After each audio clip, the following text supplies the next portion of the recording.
ত্রিপুরা গ্রামীণ ব্যাংকের যৌথ মঞ্চের উদ্যোগে রাজ্যব্যাপী আগামী 27 জানুয়ারি গ্রামীণ ব্যাংক ধর্মঘটের ডাক দেওয়া হয়েছিল, তা প্রত্যাহার করা হবে বলে যৌথ মঞ্চের পক্ষ থেকে সাংবাদিক সম্মেলনে ঘোষণা দেওয়া হয়েছে। ত্রিপুরা গ্রামীণ ব্যাংক অফিসার্স অ্যাসোসিয়েশন, ত্রিপুরা গ্রামীণ ব্যাংক অফিসার্স ইউনিয়ন, ত্রিপুরা গ্রামীণ ব্যাংক এমপ্লয়িজ ফেডারেশন, ত্রিপুরা গ্রামীণ ব্যাংক এমপ্লয়িজ অ্যাসোসিয়েশনের যৌথ উদ্যোগে 10 দফা দাবির ভিত্তিতে আন্দোলন সংঘটিত করে আগামী 27 জানুয়ারি ব্যাংক ধর্মঘটের ডাক দেওয়া হয়েছিল। প্রেক্ষিতে শুক্রবার শিলচর শ্রম দপ্তরের রিজিওনাল কমিশনারের সঙ্গে আলোচনার পর কোনো সমাধান না হওয়ায় শনিবার ব্যাংক কর্তৃপক্ষ যৌথ মঞ্চের সঙ্গে আলোচনার ক্রমে তাদের বেশিরভাগ দাবি মেনে নেওয়ার আশ্বাস দেন। ব্যাংক কর্তৃপক্ষের অনুরোধ আগামী 27 জানুয়ারি ব্যাংক ধর্মঘট প্রত্যাহারের সিদ্ধান্ত নেওয়া হয় বলে যৌথ উন্নয়ন মঞ্চের পক্ষ থেকে জানানো হয়। আমাদের সঙ্গে যোগাযোগ করেন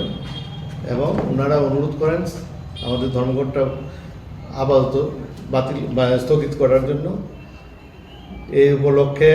আমরা আমাদের যারা আছি নেতৃত্ব আমরা কথা বলে